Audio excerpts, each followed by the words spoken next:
CAA ಮಾಡ್ಲಿಕ್ಕೆ ಹೊರಡ್ತೀವಿ, ಬೇಡ ಅದಕ್ಕೆ ಸುಪ್ರೀಂ ಕೋರ್ಟ್ ವರೆಗೂ ಹೋಗಿ ಸ್ಟೇ ತರೋರಿದ್ದಾರೆ. ತೀಸ್ತಾ ನದಿ ಸೆಟಲ್ಮೆಂಟ್ ಮಾಡ್ಕೊಳ್ಳಿ, ಇಲ್ಲ ಪೊಲಿಟಿಕಲಿ ನಮಗೆ ಬೇಕಾಗಿಲ್ಲ ಅಂತ ಹೇಳಿ ಅದ್ರೂ ಒಂದು ಡಿಲೇ ಮಾಡ್ಕೊಂಡು ಚೀನಾ ಇಂಟರ್ಫಿಯರೆನ್ಸ್ ಗೆ ಜಾಗ ಮಾಡ್ಕೊಡೋ ಪೊಲಿಟಿಷಿಯನ್ಸ್ ಕೂಡ ನಮ್ಮ ದೇಶದಲ್ಲೇ ಇದ್ದಾರೆ. ಅಂದ್ರೆ ಅಲ್ಲೆಲ್ಲೋ ಇರೋ ಶತ್ರುಗಳನ್ನ ಬನ್ನಿ ನಾವು ರೆಡಿ ಇದ್ದೇವೆ, ನಮ್ಮ ಮೇಲೆ ಏನ್ ಬೇಕಾದ್ರೂ ಆಕ್ರಮಣ ಮಾಡಿ, ಐಡಿಯಾಲಜಿಕಲಿ ಆದ್ರೂ ಆಗಿರ್ಬೋದು, ಮ್ಯಾನ್ ಟು ಮ್ಯಾನ್ ನೀವು ಹಲ್ಲೆ ಮಾಡಕ್ಕಾದ್ರೂ ಆಗಿರ್ಬೋದು, ದೇಶದ ಮೇಲೆ ವಿಷ ಕಾರ್ಲಿಕ್ಕಾದ್ರೂ ಆಗಿರ್ಬೋದು, ಎಲ್ಲದಕ್ಕೂ ನಾವು ಅವಕಾಶ ಮಾಡ್ಕೊಡ್ತೀವಿ ಅಂತೇಳಿ ನಮ್ಮ ದೇಶದ ರಾಜಕಾರಣಿಗಳೇನೆ ದಾರಿ ಮಾಡ್ಕೊಡ್ತಿದ್ದಾರೆ. ಹೌದು ನೋಡಿ, ರಾಜಕೀಯ ಬೇಳೆ ಬೇಯಿಸ್ಕೊಳ್ಳಕ್ಕೆ ಅವರು ದೇಶದ್ರೋಹಿಗಳಾಗೋಕ್ಕೂ ತಯಾರಿದ್ದಾರೆ, ಆಗಿದ್ದಾರೆ. ಇಂಥ ಹೇಳಿಕೆಗಳು ಮತ್ತಿನ್ನೇನು ದೇಶದ್ರೋಹ ಹೇಳಿಕೆಗಳು ತಾನೆ. ಸಿಎಎ ನೋಡಿ, ಅದರದ್ದು ಒಂದು ವರ್ಷ ಶಾಹೀನ್ ಬಾಗಲ್ಲಿ ಕುತ್ಕೊಂಡ್ಬಿಟ್ಟಿದ್ದು, ಅವರಿಗೆಲ್ಲ ಬಿರಿಯಾನಿ ಸಪ್ಲೈ ಆಗ್ತಾ ಇತ್ತು. ಯಾರು ಮಾಡ್ತಾ ಇದ್ರು? ಇವರೇ ರಾಜಕಾರಣಿಗಳೇ ಮಾಡ್ತಾ ಇದ್ರು. ನೀವು ಕುತ್ಕೊಂಡಿರಿ, ಬ್ಲಾಕ್ ದ ರೋಡ್. ಸ್ವಹಿತ ಅಂತಾನು ಹೇಳಕ್ಕಾಗಲ್ಲ, ಅದು ಕಂಪ್ಲೀಟ್ ಸ್ವಾರ್ಥಕ್ಕೋಸ್ಕರ ಅವರು ಇಂಥದ್ದೆಲ್ಲ ಮಾಡ್ತಾರೆ. They will continue to do. ಇದನ್ನ ತಡೆಯೋಕ್ಕಾಗಲ್ಲ. ನಮ್ಮಲ್ಲಿ ಆ ಒಂದು ದುರದೃಷ್ಟವಶಾತ್ ಆ ಒಂದು ಒಗ್ಗಟ್ಟಿನ ವಿ ಕೆನಾಟ್ ಬಿ ಇಸ್ರೇಲೀಸ್. ಯಾಕಂದ್ರೆ Israel is surrounded by enemy country, they have to save themselves. We cannot be Israelis because there are so many enemies within our country. ಅದಕ್ಕೆ ಈ ಪ್ಯಾಲೆಸ್ಟೈನಲ್ಲಿ ಏನೋ ಆಗ್ತಾ ಇದೆ, ಹಮಾಸ್ಗೆ ಏನೋ ಆಗ್ತಾ ಇದೆ ಅಂತೇಳಿ ಇಲ್ಲೆಲ್ಲ ನಡೆಯುತ್ತೆ. But Hindus have only one country to go. ಅವರೆಲ್ಲೇ ಇರಲಿ, ಅಫ್ಘಾನಿಸ್ತಾನದಲ್ಲಿರಲಿ, ಪಾಕಿಸ್ತಾನದಲ್ಲಿರಲಿ, Bangladesh, they just have one country to take shelter. If required we will give shelter. So ಹಾಗೆ ಈ ಒಂದು ಭಾವನೆ ರಾಜಕಾರಣಿಗಳಿಗೆ ಯಾಕೆ ಬರಲ್ಲ ಅಂದ್ರೆ their vote banks will get disturbed. ಈ ಡೆಮೋಗ್ರಾಫಿಕ್ ಚೇಂಜ್ ಆದ್ರೆ ನಾವು ನಮ್ಮ ಕಂಟ್ರೋಲ್ ಲೂಸ್ ಮಾಡ್ಕೊಳ್ತೀವಿ ಅನ್ನೋ. ಬಾಂಗ್ಲಾದೇಶದಲ್ಲಿರುವ ಅನ್ರೆಸ್ಟ್, ಹಾಗೆ ಬಾಂಗ್ಲಾದಲ್ಲಿ ಮೈನಾರಿಟಿಗಳು, ಅದರಲ್ಲೂ ಹಿಂದೂಗಳ ಮೇಲೆ ಆಗ್ತಾ ಇರುವ ಹಲ್ಲೆಗೆ ದೇಶವಾಗಿ ಭಾರತ, ಪ್ರಧಾನಿಯಾಗಿ ನರೇಂದ್ರ ಮೋದಿ ಏನ್ ಮಾಡಬೇಕು?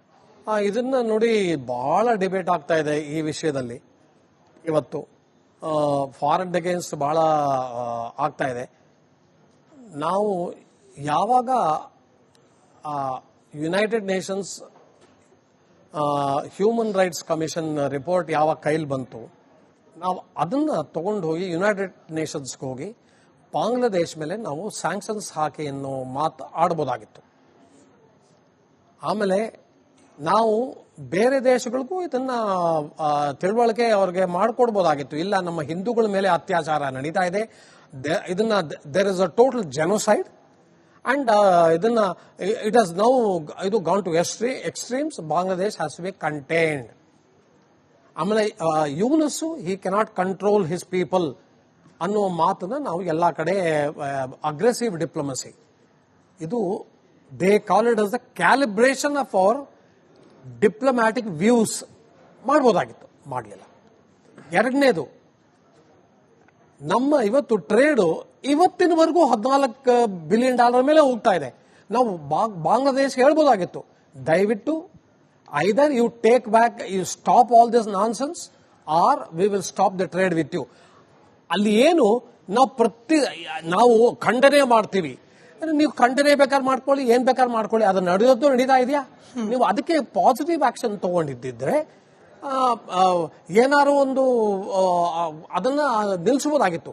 ಸೊ ಈ ತರ ನಾವು ಡಿಪ್ಲೊಮ್ಯಾಟಿಕ್, ಎಕನಾಮಿಕ್ ಅಂಡ್ ಇದನ್ನ ಟಫ್ ಮೆಷರ್ಸ್ ನಾವು ಅವ್ರ ಮೇಲೆ ಸ್ಯಾಂಕ್ಷನ್ಸ್, ಎಕನಾಮಿಕ್ ಸ್ಯಾಂಕ್ಷನ್ಸ್ ಬೇಕಾದ್ರೆ ಇರ್ಬೋದು, ಮಾಡಬಹುದಾಗಿತ್ತು. ಅದ್ರ ಬದಲು ನಾವೇನ್ ಮಾಡ್ತಾ ಇದ್ದೀವಿ, ದೊಡ್ಡದಾಗಿ ಪಾರ್ಲಿಮೆಂಟ್ ಸ್ಟೇಟ್ಮೆಂಟ್ ಕೊಡ್ತಾ ಇದ್ದೀವಿ.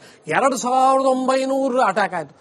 2900 ಅಟ್ಯಾಕ್ ಬೇಕಾರಾಗ್ಲಿ, 3000 ಬೇಕಾದ್ರೆ ಅಟ್ಯಾಕ್ ಆಗಲಿ, ನೀವು ಏನು ಆಕ್ಷನ್ ತಗೊಂಡಿದ್ದೀರಾ ಅದನ್ನ ಹೇಳ್ತಾ ಇಲ್ಲ.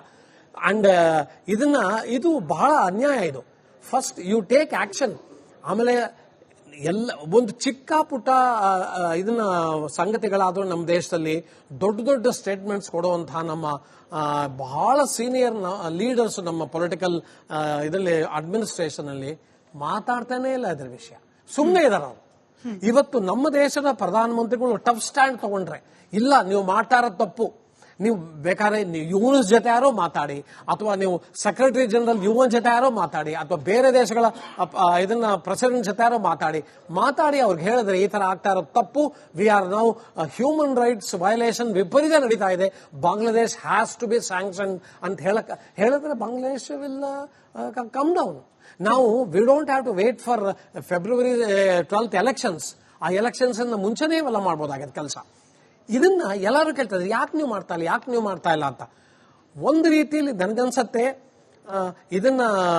ಇದರಲ್ಲಿ ಏನು ಡಿಪ್ಲೊಮ್ಯಾಟಿಕ್ ವಿಕ್ಟ್ರಿ ಇಲ್ಲ. ನಾವು ಫೆಬ್ರವರಿ ತನಕ ಕಾದ್ಬಿಟ್ಟು ಹೊಸ ಗವರ್ಮೆಂಟ್ ಬಂದ್ಮೇಲೆ ಅವ್ರ ಜೊತೆ ವಿ ವಿಲ್ ಎಂಗೇಜ್, ಅವ್ರನ್ನ ಕನ್ವಿನ್ಸ್ ಮಾಡ್ತೀವಿ, ವಿಲ್ ಕಂಟಿನ್ಯೂ ಅವರ್ ಟ್ರೇಡ್ ಅಂತ ಹೇಳೋದ್ರಲ್ಲಿ ಅರ್ಥನೇ ಇಲ್ಲ. ಇವರು ಮಾಡದೇ ಇರೋದು, ಸುಮ್ಮನೆ ಇರೋದು ಸ್ವಲ್ಪ ಒಂಥರ ನಮ್ಮ ದೇಶದ ಜನಕ್ಕೆ ಸ್ವಲ್ಪ ಯೋಚನೆಗೆ ಈಡಾಗಿದೆ. ವೀಕ್ನೆಸ್ ತರನೇ ಅನಿಸ್ತಾ ಇದೆ ಸರ್. ವೀಕ್ನೆಸ್ ಅಂತ ಹೇಳಕ್ಕಿಂತ ಅವರು ನೋಡಿ, ನಾವು ವೇಟ್ ಅಂಡ್ ವಾಚ್ ಪ್ರಿನ್ಸಿಪಲ್ ಅಲ್ಲಿ ನಾವು experts lifelong wait and watch ಮಾಡ್ಕೊಂಡ್ ಬಂದಿದ್ದೀವಿ.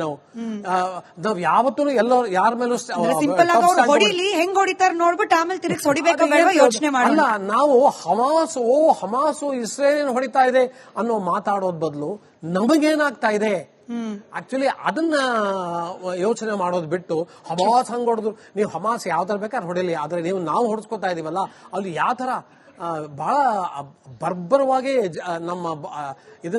ನಮ್ಮ ಹಿಂದೂಗಳನ್ನ ಸಾಯಿಸ್ತಾ ಇದ್ದಾರೆ. ಅದನ್ನ ನಿಲ್ಸೋ ಪ್ರಯತ್ನ ಮಾಡೋದ್ ಬದಲು ನೀವು ಬೇರೆ ವಿಷಯಗಳ ಮೇಲೆ ಇದನ್ನ ಗಮನ ಕೊಟ್ರೆ ಹೀಗೆ ಆಗೋದು. ಶೇಖ್ ಹಸೀನಾ ಭಾರತದಲ್ಲಿದ್ದಾರೆ, ಹಾಗಾಗೇನೆ ಭಾರತದ ಮೇಲೆ ಕೋಪ. ಶೇಖ್ ಹಸೀನಾನ ವಾಪಸ್ ಕಳಿಸ್ಬಿಟ್ರೆ ಎಲ್ಲಾ ಸರಿ ಹೋಗುತ್ತೆ ಅನ್ನೋ ಮೂರ್ಖ ಹೇಳಿಕೆಗೆ ಏನ್ ಹೇಳ್ತೀರಿ ಸರ್? ಶೇಖ್ ಹಸೀನಾಗೆ ಆಗ್ಲೇ ಮರಣದಂಡನೆ ವಿಧಿಸ್ಬಿಟ್ಟಿದೆ ಕೋರ್ಟು, ಎಲ್ಲಾದ್ರೂ ಬಿಡ್ತಾರ ಅವ್ರನ್ನ? ನೋಡಿ, ಈ ಧುರಂಧರ್ ಪಿಕ್ಚರ್ ಬಂದ್ಮೇಲೆ ರೆಹಮಾನ್ ಡಕಾಯ್ತ್ ಬಹಳ ಫೇಮಸ್ ಹೆಸರು. ಇನ್ನೊಬ್ಬ ಡಕಾಯ್ತ್, ರೆಹಮಾನ್ ಡಕಾಯ್ತ್, ಲಿಯಾಕತ್ ಏನದು ರೆಹಮಾನ್, ತಾರಿಕ್ ರೆಹಮಾನ್ ಅನ್ನ ಡಕಾಯ್ತು ಬಾಂಗ್ಲಾದೇಶಕ್ಕೆ ಬಂದು ಇಳಿದಿದ್ದಾನೆ ಮೊನ್ನೆ. ಅವನು ಯಾರು? ಜನರಲ್ ಮುಜಿಬುರ್ ರೆಹಮಾನ್ ಮತ್ತೆ ಖಾಲಿದಾ ಜಿಯಾ ಅವ್ರ ಮಗ. ಅವನು ಓಡೋಗಿದ್ದು ಇಂಗ್ಲೆಂಡಿಗೆ 17 ವರ್ಷಕ್ಕೆ ಹಿಂದೆ on the case of dacoity only. ಈಗ ಅವನು ಬಂದು is become a hero in Bangladesh and is an utter hater of India. ಅವನ ಪ್ರಕಾರ 17 ವರ್ಷದ ಹಿಂದೆ ಅವನೇನು ನಿಲುವಿತ್ತು ಅದು ಚೇಂಜ್ ಆಗಿಲ್ಲ ಅಂದ್ರೆ he will be anti India for sure. So ಈ ಫೆಬ್ರವರಿಯಲ್ಲಿ ಏನು ಎಲೆಕ್ಷನ್ ನಡೆಯುತ್ತೋ ಗೊತ್ತಿಲ್ಲ. ಆ ನಡೆದ ಮೇಲೆ ಬಾಂಗ್ಲಾದೇಶ ಏನು ಒಂದೇ ಸರಿ ಶಾಂತಿದೂತವಾಗಿ ದೇಶ ಆಗುತ್ತೆ ಅನ್ನೋ ಯಾವ ನಂಬಿಕೆನೂ ಇಲ್ಲ. ಸೊ ಅಲ್ಲೇ ಬಟ್ ಅದೇ ಸರ್ ಹೇಳಿದಾಗೆ ವಿಲ್ ವೇಟ್ ಅಂಡ್ ವಾಚ್. ಈಗ ಸಿಎಎ ಮಾಡ್ಲಿಕ್ಕೆ ಹೊರಡ್ತೀವಿ, ಬೇಡ ಅದಕ್ಕೆ ಸುಪ್ರೀಂ ಕೋರ್ಟ್ ವರೆಗೂ ಹೋಗಿ ಸ್ಟೇ ತರೋರಿದ್ದಾರೆ. ತೀಸ್ತಾ ನದಿ ಸೆಟಲ್ಮೆಂಟ್ ಮಾಡ್ಕೊಳ್ಳಿ, ಇಲ್ಲ ಪೊಲಿಟಿಕಲಿ ನಮಗೆ ಬೇಕಾಗಿಲ್ಲ ಅಂತ ಹೇಳಿ ಅದ್ರೂ ಒಂದು ಡಿಲೇ ಮಾಡ್ಕೊಂಡು ಚೀನಾ ಇಂಟರ್ಫಿಯರೆನ್ಸ್ಗೆ ಜಾಗ ಮಾಡ್ಕೊಡೋ ಪೊಲಿಟಿಷಿಯನ್ಸ್ ಕೂಡ ನಮ್ಮ ದೇಶದಲ್ಲೇ ಇದ್ದಾರೆ. ಅಂದ್ರೆ ಅಲ್ಲೆಲ್ಲೋ ಇರೋ ಶತ್ರುಗಳನ್ನ ಬನ್ನಿ ನಾವು ರೆಡಿ ಇದ್ದೇವೆ, ನಮ್ಮ ಮೇಲೆ ಏನ್ ಬೇಕಾದ್ರೂ ಆಕ್ರಮಣ ಮಾಡಿ, ಐಡಿಯಾಲಜಿಕಲಿ ಆದ್ರೂ ಆಗಿರ್ಬೋದು, ಮ್ಯಾನ್ ಟು ಮ್ಯಾನ್ ನೀವು ಹಲ್ಲೆ ಮಾಡಕ್ಕಾದ್ರೂ ಆಗಿರ್ಬೋದು, ದೇಶದ ಮೇಲೆ ವಿಷ ಕಾರ್ಲಿಕ್ಕಾದ್ರೂ ಆಗಿರ್ಬೋದು, ಎಲ್ಲದಕ್ಕೂ ನಾವು ಅವಕಾಶ ಮಾಡ್ಕೊಡ್ತೀವಿ ಅಂತ ಹೇಳಿ ನಮ್ಮ ದೇಶದ ರಾಜಕಾರಣಿಗಳೇನೆ ದಾರಿ ಮಾಡ್ಕೊಡ್ತಿದ್ದಾರೆ. ಹೌದು ನೋಡಿ, ರಾಜಕೀಯ ಬೇಳೆ ಬೇಯಿಸ್ಕೊಳ್ಳಕ್ಕೆ ಅವರು ದೇಶದ್ರೋಹಿಗಳಾಗೋಕ್ಕೂ ತಯಾರಿದ್ದಾರೆ, ಆಗಿದ್ದಾರೆ. ಇಂಥ ಹೇಳಿಕೆಗಳು ಮತ್ತಿನ್ನೇನು ದೇಶದ್ರೋಹ ಹೇಳಿಕೆಗಳು ತಾನೆ. ಸಿಎಎ ನೋಡಿ, ಅದರದ್ದು ಒಂದು ವರ್ಷ ಶಾಹೀನ್ ಬಾಗಲ್ಲಿ ಕುತ್ಕೊಂಡ್ಬಿಟ್ಟಿದ್ರು. ಅವರಿಗೆಲ್ಲ ಬಿರಿಯಾನಿ ಸಪ್ಲೈ ಆಗ್ತಾ ಇತ್ತು. ಯಾರು ಮಾಡ್ತಾ ಇದ್ರು? ಇವರೇ, ರಾಜಕಾರಣಿಗಳೇ ಮಾಡ್ತಾ ಇದ್ರು. ನೀವು ಕುತ್ಕೊಂಡಿರಿ, ಬ್ಲಾಕ್ ದ ರೋಡ್. ಸ್ವಹಿತ ಅಂತಾನು ಹೇಳಕ್ಕಾಗಲ್ಲ, ಅದು ಕಂಪ್ಲೀಟ್ ಸ್ವಾರ್ಥಕ್ಕೋಸ್ಕರ ಅವರು ಇಂಥದ್ದೆಲ್ಲ ಮಾಡ್ತಾರೆ. They will continue to do. ಇದನ್ನ ತಡೆಯೋಕ್ಕಾಗಲ್ಲ. ನಮ್ಮಲ್ಲಿ ಆ ಒಂದು ದುರದೃಷ್ಟವಶಾತ್ ಆ ಒಂದು ಒಗ್ಗಟ್ಟಿನ ವಿ ಕೆನಾಟ್ ಬಿ ಇಸ್ರೇಲೀಸ್. ಯಾಕಂದ್ರೆ Israel is surrounded by enemy country, they have to save themselves. We cannot be Israelis because there are so many enemies within our country. ಅದಕ್ಕೆ ಈ ಪ್ಯಾಲೆಸ್ಟೈನಲ್ಲಿ ಏನೋ ಆಗ್ತಾ ಇದೆ, ಹಮಾಸ್ಗೆ ಏನೋ ಆಗ್ತಾ ಇದೆ ಅಂತೇಳಿ ಇಲ್ಲೆಲ್ಲ ನಡೆಯುತ್ತೆ. But Hindus have only one country to go. ಅವರೆಲ್ಲೇ ಇರಲಿ, ಅಫ್ಘಾನಿಸ್ತಾನದಲ್ಲಿರಲಿ, ಪಾಕಿಸ್ತಾನದಲ್ಲಿರಲಿ, Bangladesh, they just have one country to take shelter. If required we will give shelter. So ಹಾಗೆ ಈ ಒಂದು ಭಾವನೆ ರಾಜಕಾರಣಿಗಳಿಗೆ ಯಾಕೆ ಬರಲ್ಲ ಅಂದ್ರೆ their vote banks will get disturbed. ಈ ಡೆಮೋಗ್ರಾಫಿಕ್ ಚೇಂಜ್ ಆದ್ರೆ ನಾವು ನಮ್ಮ ಕಂಟ್ರೋಲ್ ಲೂಸ್ ಮಾಡ್ಕೊಳ್ತೀವಿ ಅನ್ನೋ. ಬಾಂಗ್ಲಾದೇಶದಲ್ಲಿರುವ ಅನ್ರೆಸ್ಟ್ ಹಾಗೆ ಬಾಂಗ್ಲಾದಲ್ಲಿ ಮೈನಾರಿಟಿಗಳು ಅದರಲ್ಲೂ ಹಿಂದೂಗಳ ಮೇಲೆ ಆಗ್ತಾ ಇರುವ ಹಲ್ಲೆಗೆ ದೇಶವಾಗಿ ಭಾರತ ಪ್ರಧಾನಿಯಾಗಿ ನರೇಂದ್ರ ಮೋದಿ ಏನ್ ಮಾಡಬೇಕು?